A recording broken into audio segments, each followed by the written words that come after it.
အားလုံးပဲမင်္ဂလာပါရှင်ကျမတို့ဒီနေ့မိဘတိုင်းကလေးတွေကိုပြုစုစောင့်ရှောက်တဲ့သူတိုင်းတိ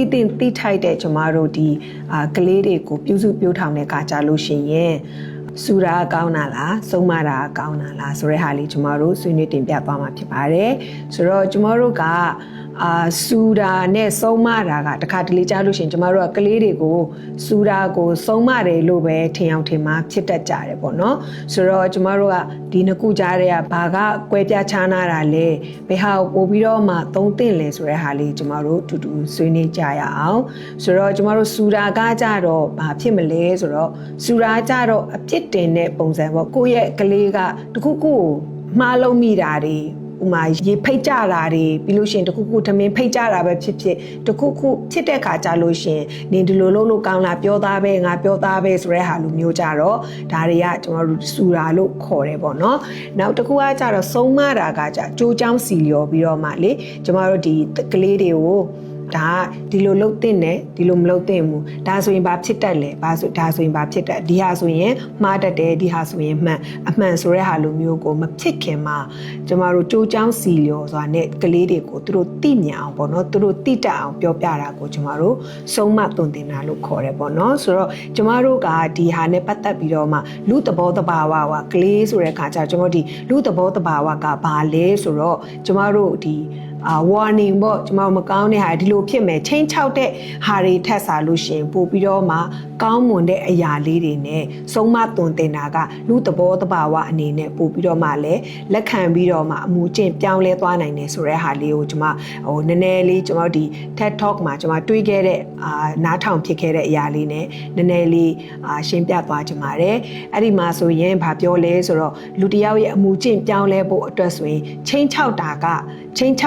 ထက်စားလို့ရှိရင်ကောင်းတဲ့အရာလေးတွေကိုပြောပြတာပို့ပြီးတော့မှထိရောက်မှုရှိတယ်ဆိုတဲ့ဟာလေးကိုကျွန်မဒီသူပြောသွားတဲ့ထဲကနေပြီးတော့မှဥပမာတစ်ခုနဲ့ကျွန်မနည်းနည်းလေးရှင်းပြကြပါတယ်တခုကကြတော့သူကဘာပြောလဲဆိုတော့ဒီဆေးလိပ်ပေါ့ဆေးလိပ်တောက်ခြင်းအပြင်အသက်တွေတိုးသွားမယ်ကင်ဆာတွေဖြစ်မယ်ဆိုပြီးတော့မှကျွန်တော်တို့ဒီအခုဆိုရင်ဆေးလိပ်ဘူးပေါ်မှာတကယ်ကိုကြောက်စရာကောင်းတဲ့ဒီပုံနေပေါ့နော်တကယ်ယောဂဖြစ်ခဲ့တဲ့ပုံတွေကိုကျွန်တော်ပြတယ်ဒါပေမဲ့လူတွေကဆေးလိပ်တောက်တာရက်သွားလားဆိုတော့မရက်သွားဘူးเนาะဆိုတော့အဲ့ဒီဟာကိုကြည့်ခြင်းအပြင်သွားဘာပြောလဲဆိုတော့လူတွေကချင်းချောက်တာတွေထက်စားလို့ရှိရင်ပို့ပြီးတော့မှကောင်းမွန်တဲ့အမှုအကျင့်ကိုပို့ပြီးတော့မှ highlight ပေါ့နော်ပို့ပြီးတော့မှဇောင်းပေးခြင်းအပြင်လူတွေအမှုကျင့်ပြောင်းလဲသွားစေတယ်ဆိုပြီးတော့မှသူဒါလေးကို highlight လုပ်ပြသွားတယ်နောက်တစ်ခုကကြတော့ဒီစေးရုံတရုံမှာဆရာဝန်တွေလူနာခန်းတဲ့ဝင်ခင်တဲ့ပြန်မဝင်ခင်နဲ့ဝင်ပြီးပြန်ထွက်လာတဲ့ချိန်မှာလက်ဆေးရမယ်ဆိုပြီးတော့မှသူကဒီမူကြချထားတယ်ပေါ့နော်ပြီးလို့ရှိရင်သူကအဲ့မှာ CCTV ကင်မရာနဲ့ကြည့်တယ်အဲ့ဒီမှာ100%မှာ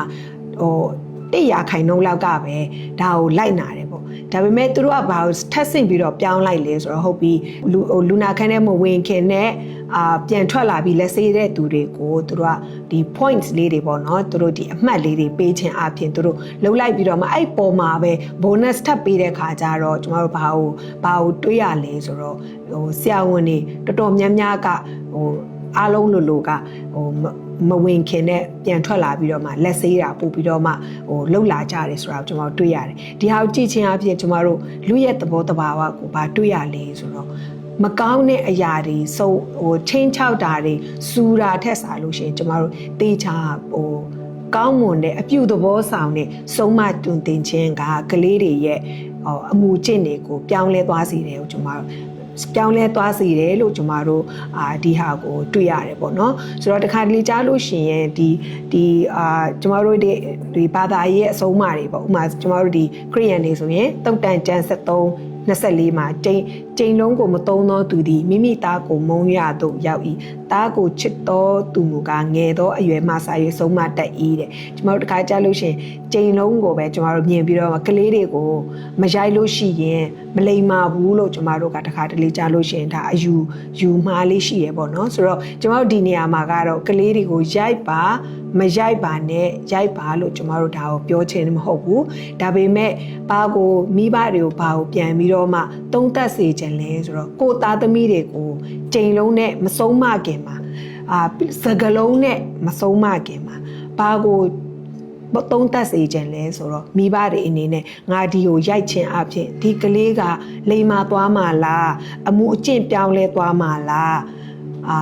ငါဘာကြောင့်ရိုက်တာလဲပြောင်းလဲစေခြင်းလို့ရိုက်တာလားပြောင်းလဲစေခြင်းလို့စူဆုံးမာတာလားကျွန်တော်တို့အဲ့ဒါလေးကိုပြန်ပြီးတော့မှပြုစုပြောထောင်တဲ့သူရောက်စီတိုင်းကိုပြန်ပြီးတော့မှသုံးသပ်စေခြင်းပါတယ်။ဘာဖြစ်လို့လဲဆိုတော့တခါတလေကြားလို့ရှိရင်ကျွန်တော်တို့ကလေးတွေကိုရိုက်တယ်စူတယ်ဆိုတာကျွန်တော်တို့ရဲ့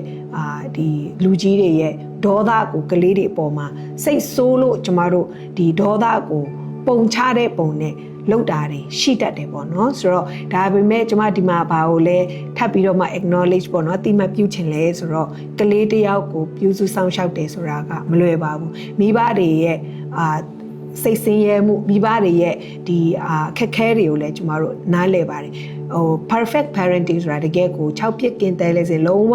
ကောင်းမှုဗာလဲအပြစ်မရှိတဲ့မိဘဆိုတာမရှိပါဘူးဒါပေမဲ့ကျမတို့ရဲ့အဓိကရည်ရွယ်ချက်ကဘာလဲဆိုတော့ကျမတို့ဒီမှားခဲ့ရင်တောင်မှကျမအမြဲတမ်း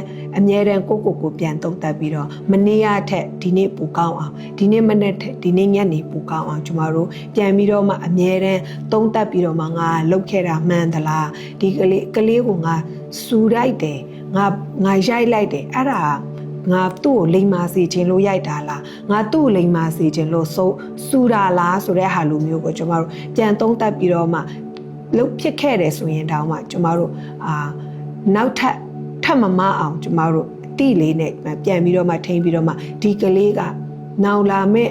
နာဂတ်အတွက်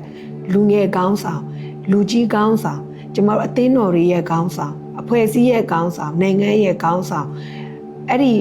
ဒီစိတ်လေးနဲ့ကျမတို့ဒီကလေးတွေကိုပြုစုပြောထောင်သွားမယ်ဆိုရင်ကျမတို့ပတ်ဝန်းကျင်မှာရှိတဲ့ကျမအိမ်မှာရှိတဲ့ကျမတို့ရဲ့သားသမီးတွေပတ်ဝန်းကျင်မှာရှိတဲ့ကလေးတွေကျမတို့အတိုင်းဝိုင်းမှာရှိတဲ့ကလေးတွေနိုင်ငံမှာရှိတဲ့ကလေးတွေကိုကျမတို့ပြုစုပြောထောင်တဲ့ခါကြလို့ရှိရင်ကျမတို့အများကြီးသူတို့ကိုအပြုသဘောဆောင်တဲ့ပြုစုပြောထောင်ခြင်းမျိုးနဲ့ကျမတို့အများကြီးပြုစုပြောထောင်နိုင်မယ်လို့ကျမယုံကြည်ပါတယ်အဲဒါကြောင့်မလို့ဒီမှာရှိတဲ့နားထောင်နေတဲ့ကလေးတွေကိုပြုစုပြောထောင်နေတဲ့မိဘညီကိုမောင်တို့အရောက်စီတိုင်းကိုကလေးတွေကိုပြုသဘောဆောင်တဲ့ဆုံးမသွန်သင်ခြင်းမျိုးနဲ့ပြုစုပြောထောင်မှုအတွက်အားလုံးကိုဖိတ်ခေါ်ပါတယ်